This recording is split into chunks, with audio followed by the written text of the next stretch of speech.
The World Cup final 1958. Sweden against Brazil. One of the great classic matches ever.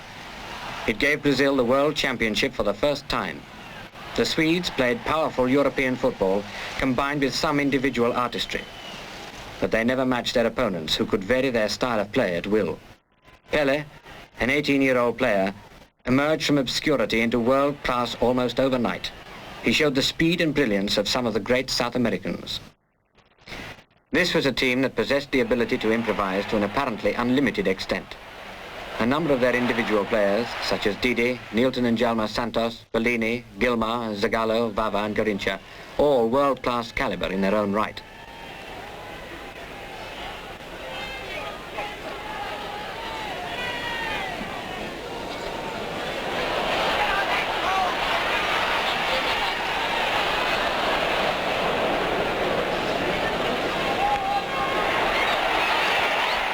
Pelé about to score an astonishing goal. In 1962, the Brazilians again played in the World Cup final, this time nearer home in Santiago, Chile. Their opponents, the Czechs, were one of the best European teams at the time. Garrincha here torments the Czech players as though he were playing with a small ball on the sands of Rio.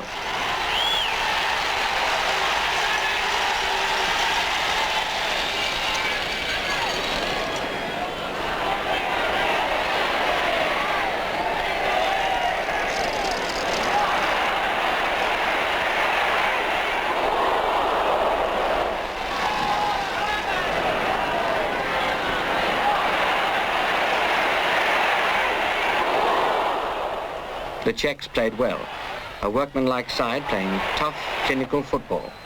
Skill, strength, stamina and strategy. It was all there. But a team of world caliber needs more. A touch of the unpredictable, a flash of brilliance, a moment now and then of greatness.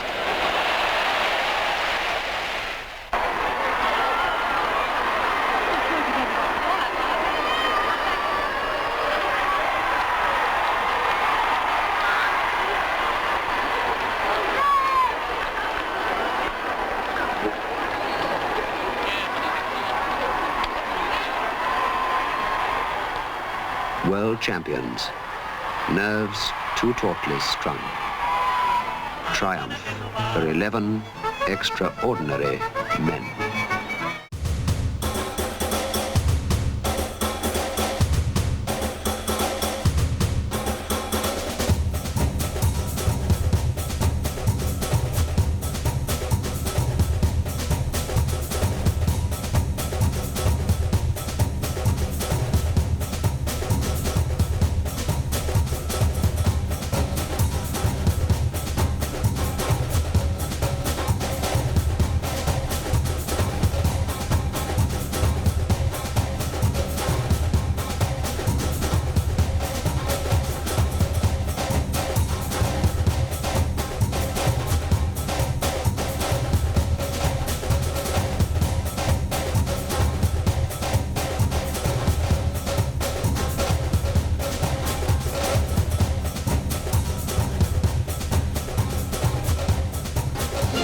Eintracht and fabulous Real Madrid in white took the field on a never-to-be-forgotten evening at Hampden Park.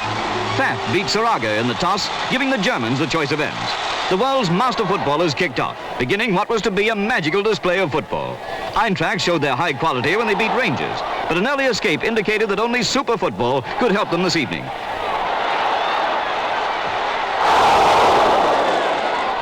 Nevertheless, Eintracht were determined to give Real Madrid an early shock if possible. Outside right, Kress was the scorer.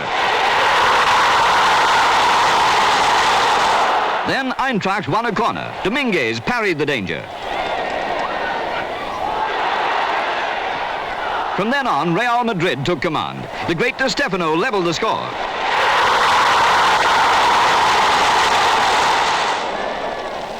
Another storming Madrid attack. Loy only half saved. Stéfano banged it home. Next attack, the ball hit the post. Again, the ball was in the German danger zone. This time it was secured by the Hungarian Puskás. He made no mistake. So at half-time, it was Real Madrid leading 3-1. In that vast crowd, as Madrid attacked in the second half, there wasn't one of all the 130,000 who'd have taken £5 for his place. Eintracht gallantly stuck to their well-nigh hopeless task. Theoretically, they were still in the game. By now, Eintracht's luck was out. Gento was pushed. Penalty for Madrid. Puskás scored from the spot. Now it only seemed a question of how many Real Madrid would score, though there was always the chance of an Eintracht breakaway. Analysed in slow motion is another Madrid goal. A good pass found the brilliant Puskás. The Hungarian marvel made it 5-1.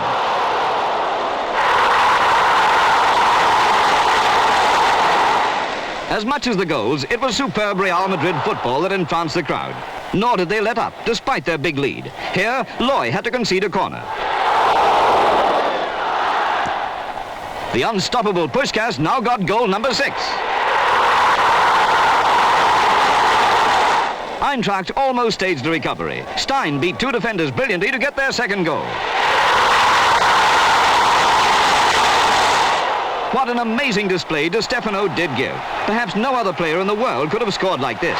In this astounding match, there was just one more goal by Eintracht. Stein scored, but Real Madrid won 7-3.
Benfica kicked off with Eusébio, reckoned Europe's best player, in evidence, though Manchester United's defence was not to be caught napping. Dennis Law and the rest of Matt Busby's men had only one thought: attack. After 7 minutes, the ball went to George Best. Goal!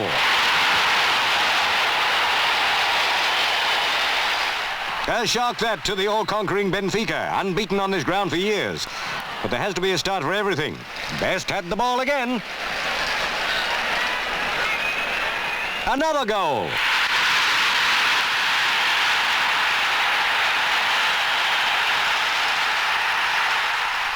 Bobby Charlton started another attack. Heard to Connelly. Goal number 3. At half-time, United 3, Benfica 0.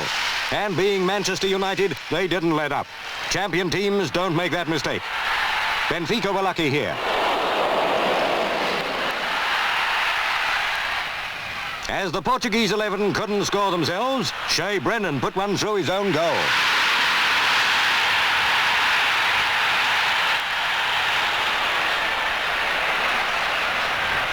After an unsuccessful Benfica shot, Bobby Charlton was prominent again. A pass found Cruyff.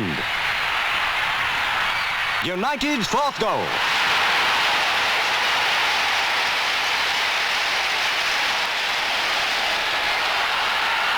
It was only right that Bobby Charlton should get one himself. Goal number 5. United are in the semi-finals of the European Cup. East met West at Goodison Park when Russia and West Germany faced each other in a semi-final of the World Cup. Playing right to left, the Germans kicked off. Their 15,000 supporters were in high fettle as their team put pressure on Yashin from the start. But Russia were quick to retaliate. German strongman Schultz stopped Szabo. Again, Russia went into the attack. Dangerous moments for the German goal.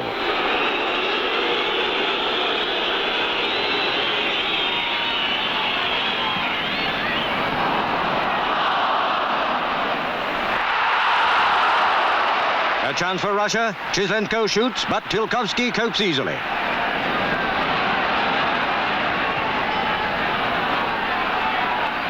Now it was Germany piling on the pressure, but the great Yashin seemed to be everywhere.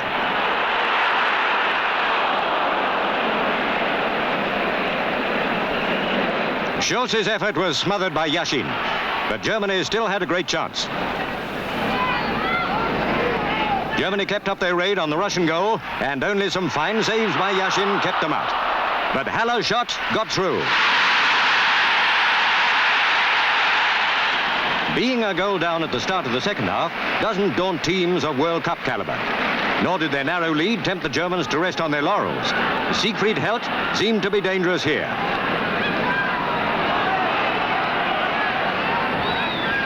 No luck with that effort. In a Russian attack, Szabo centered well without seriously testing the German defense.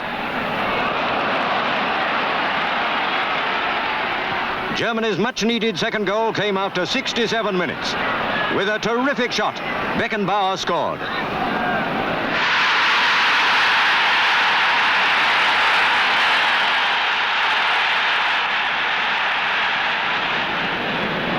Banishevsky had a good try, but this wasn't his night.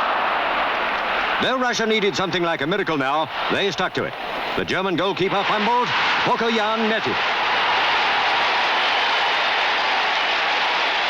It was full time. Germany defeated Russia 2-1 and won through to the final. Those 15,000 German fans were in a football paradise. One mistake that everyone had made was to badly underrate the young Dutch side. Cruyff, for example, was magnificent. In fact, the entire team played with great spirit, even if they did lack accuracy. Another point overlooked by many was that England were fielding an experimental side. Unfortunately, it didn't work. And at half-time, neither side had scored. On the resumption, a spirited Dutch attack proved the impeccable form of Banks. He is one of the great goalkeepers of all time. Though lacking the masterful influence of Bobby Moore, the England squad managed to click on several occasions and came within an ace of scoring. Van Beveren played well in the Dutch goal. The match was in its final seconds when England had the chance of going ahead to win. Bobby Charlton cracked home a beauty, but the referee had already whistled for full time. There was some confusion until the West German referee clarified the position. The Dutch were naturally delighted at the result. But there was anything but jubilation among the England team after their goalless draw.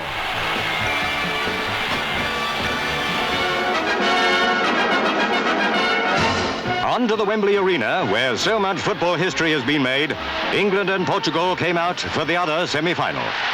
Better opponents could not have been imagined. Portugal won the toss, and 90,000 keyed-up soccer fans saw England kick off and sensed that this would be a night to remember as long as football is played.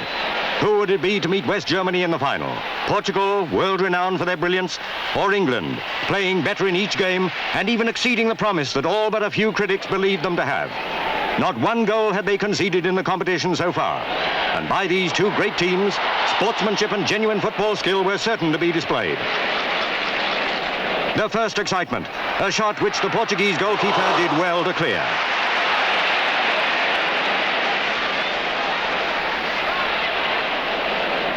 After 31 minutes, Pereira only half cleared. The ball went to Bobby Charlton, and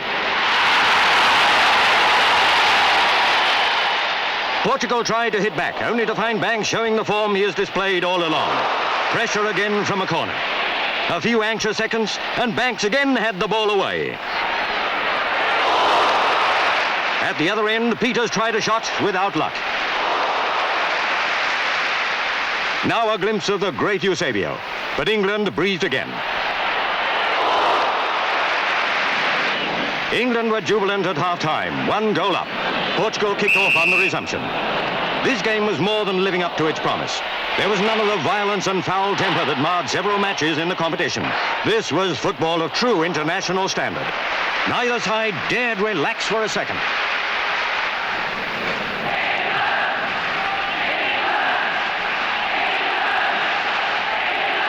Eusébio in action again.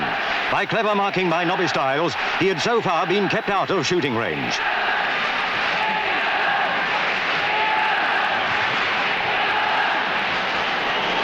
Now came an outstanding moment.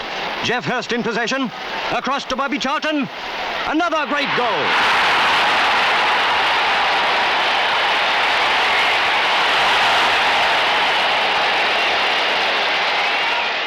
Portugal quickly retaliated. A floated centre deceived Banks. Jackie Charlton handled the ball away. Eusébio took the kick.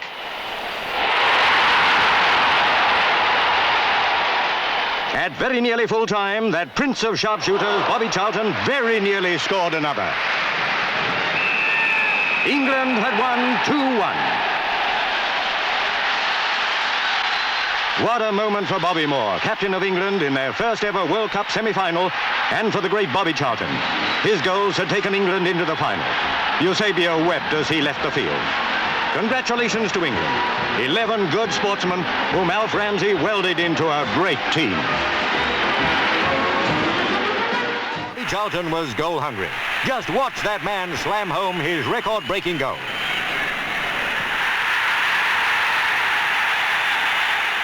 In his 85th senior international, Charlton had notched his 45th goal. He was England's all-time top scorer. And at Wembley, later on that glorious day, the cup they wanted was the European Cup. 100,000 expectant fans packed the stands to see great football. Bobby Charlton and Coluna exchanged Manchester United and Benfica pennants. The moment of truth in the battle for mastery of European soccer had arrived. United, playing in blue, kicked off. United launched directly into attack. Bobby Charlton took the ball into Benfica territory. Dangerous moments as the Portuguese defence tried to clear.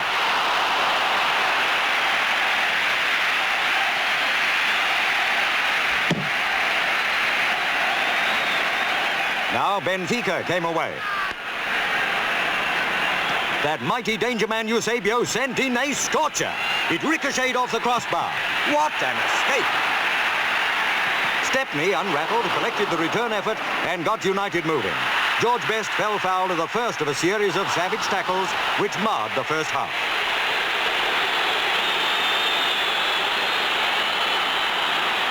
Best again with the ball. He seemed to be a target for the stop-them-at-any-cost Benfica defence, but Italian referee Lobello let that one go. Benfica had the advantage, but met a stonewall United rearguard.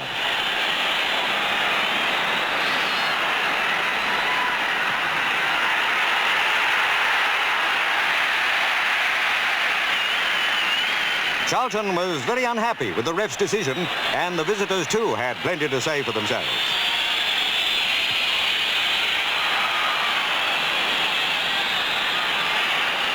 Benfica with the dangerous free kick.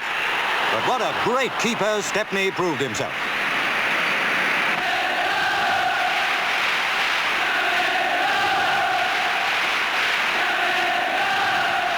It was near the end of an unglamorous first half.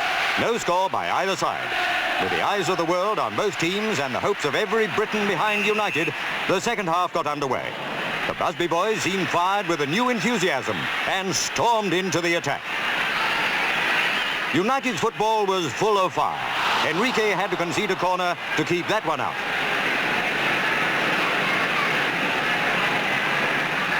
George Best was in terrific form, but so was Enrique. Benfica weren't going to let United run away with the match. They too showed they meant business. On the showing so far, United were proving the better side. Hard-working Best put the ball out to the left, where Sadler had been playing like a demon. The return centre was a beauty. Charlton headed it home.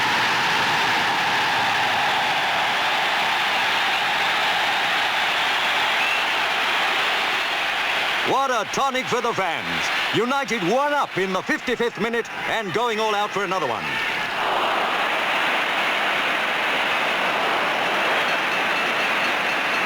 The match was by no means won. Benfica pulled off a beauty through Grassa.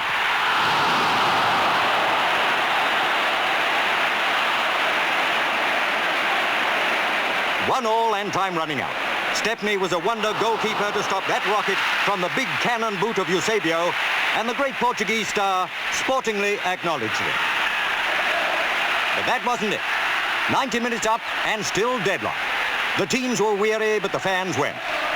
With an extra 30 minutes of play ahead, bumps, bruises and tired muscles ached like they'd never ached before. But a wet sponge and a magic massage worked miracles. And so on into the first half of extra time. And what a 15 minutes it was. Stepney collected and fed his forwards. Waiting to receive was mighty best.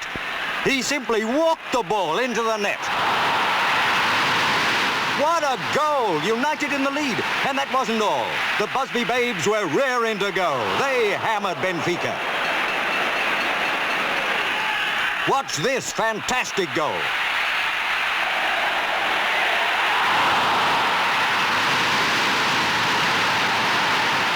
My, oh my, how they cheered Kid, the birthday boy, for that super header. Even Stepney joined in. The Benfica fire had nearly been extinguished. But where United finished, not on your life. Bobby Charlton made it 4-1. Manchester United had well and truly done it. They were supreme soccer champions of Europe. At last, Matt Busby, the maestro of Manchester United, had groomed a team great enough to beat Europe's best. He was king of soccer.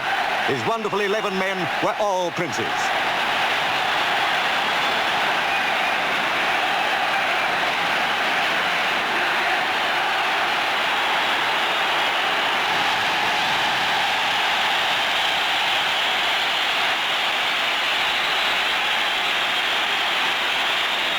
How they cheered as Bobby Charlton led his men up to receive the handsome outsized trophy.